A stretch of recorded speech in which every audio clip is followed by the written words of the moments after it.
Halo teman-teman, selamat datang kembali di Cuan Insider. Jadi di konten kita kali ini kita akan bahas mengenai PT Bukit Asam Tbk atau biasa disingkat dengan kode PTBA, teman-teman. Jadi ya, di sini kita akan ngebahas yang paling pasti adalah tentu saja entry point, di mana kalian bisa entry, di mana harga terbaik kalian beli di sana dan kenapa. Terus kemudian tentu saja kita akan ngebahas di mana sih potensi yang bisa kalian jual, di mana potensi kalian bisa jual saham kalian pada saat kalian beli, dan tentu saja yang mungkin jarang ada orang mau bahas adalah di mana kalian harus cut loss atau di mana kalian harus jual saham kalian sebagian dan segala macamnya. Jadi teman-teman jangan di skip videonya karena sekarang itu hari Selasa tanggal 30 September jam 8.54 pagi. Ya, ini dikit lagi mau trading, mau market mau open ya.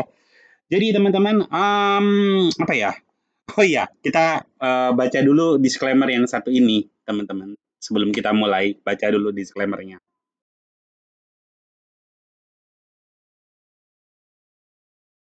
Oke, udah baca ya disclaimernya, teman-teman. Jadi ya kita mulai aja videonya.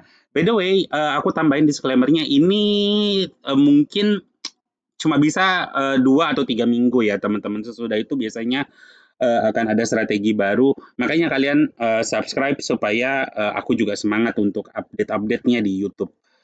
Oke, jadi kita mulai aja teman-teman untuk pembahasannya. Jadi PTBA itu teman-teman didirikan di 1981 dan imbal hasil dividen terakhir itu di 14%. IPS dasarnya ada dari 300 perak dan market kapitalisasinya ada di 26 triliun ya teman-teman. Nanti kita akan bandingin dividennya sama emiten yang lainnya teman-teman dengan lebih detail. Tapi kita bahas dulu dia punya rincian pendapatan ya berdasarkan sumber bisnis. Itu dia tulisnya di koal atau di batubara, kemudian ada other di sini 10%. Dan kalau berdasarkan negara, dia ada di Indonesia, kemudian ada di India juga, kirim ke India, kirim ke Vietnam, kirim ke Korea Selatan, kemudian ada ke Bangladesh, ke Thailand, ke Cina juga dia kirim, ke Taiwan, dan ke Kamboja ya. Dan sekarang mari kita lihat dividennya teman-teman. Nah, untuk dividen sendiri dia ini cukup generous ya, cukup baik bagi-bagi dividennya. Jadi untuk dividen hunter ini mungkin bisa dipertimbangkan ya, dia kasihnya tuh 300 perak, 300 perak. Padahal sahamnya itu cuma 2.300 ya, kalian bisa hitung sendiri. Ini ada 600 perak, kemudian pernah 1.000 bahkan, ini 300 perak, hampir 400 dan terakhir itu 332 ya untuk dividennya. Kalau kita bandingin sama Alam Tri atau Adaro, Adaro sendiri itu cuma ngasih 100 perak. Ini paling banyak sih dia di 1.700 ya. Tapi sisanya tuh di bawah GoPay, malah ini cuma 300, 400. Terus kalau ini si Bumi, ya Bumi nggak pernah ngasih dividen, jadi kita skip aja. Untuk ITMG, ini ya dia 3.000, 3.000 nih pernah ngasih 400 perak doang. Terus 4.000, 10.000, tapi jangan lupa ITMG tuh harganya di 22.000 teman-teman. Jadi ya dia mahal lah untuk sahamnya. Terus untuk Toba nih yang lagi banyak orang ngomongin, ya dia ngasihnya cuma 20 rupiah tuh teman-teman. Padahal harga sahamnya di 1.200 ya. Jadi ya untuk dividen jelas dia nggak menarik. Dan untuk Bukit Asam sendiri teman-teman, kalau kita lihat statistiknya teman-teman, ini statistik ada banyak pendapat sih ya. Biasanya sih orang akan ngelihat dari price to book-nya. Price to book ratio-nya ini udah di atas 1 ya teman-teman. Biasanya sih orang bagus itu kalau perusahaan tambang biasanya rata-rata di bawah 1 lah ya. Kalau bisa dikategorikan murah gitu loh teman-teman. Terus untuk price to earning ratio-nya juga price to earning ratio sih menurut aku ini lagi oke teman-teman ya, walaupun ya dia lebih bagus di tahun-tahun sebelumnya, sekarang lagi jelek ya. Cuma ya masih masih oke lah karena mereka pernah di 13 kan ya. Terus untuk free cash flow-nya, kalau kalian mesti cek free cash flow-nya juga di 300 perak ya, masih ini sebenarnya kalau misalnya dia semakin besar semakin bagus ya. Ada peningkatan dari 2023 pada saat 2004 dan saat ini memang lagi jelek ya. Dan terus apalagi yang biasa dilihat ya, gross margin juga ini kalau dia semakin apa namanya kok gross margin, sorry, net margin maksudnya, itu juga kalau misalnya ini untung bersih dari penjualan semakin besar semakin bagus dan dia saat ini lagi nggak terlalu bagus. Tapi gini teman-teman, kalian mesti ingat bahwa rupiah kan lagi melemah ya.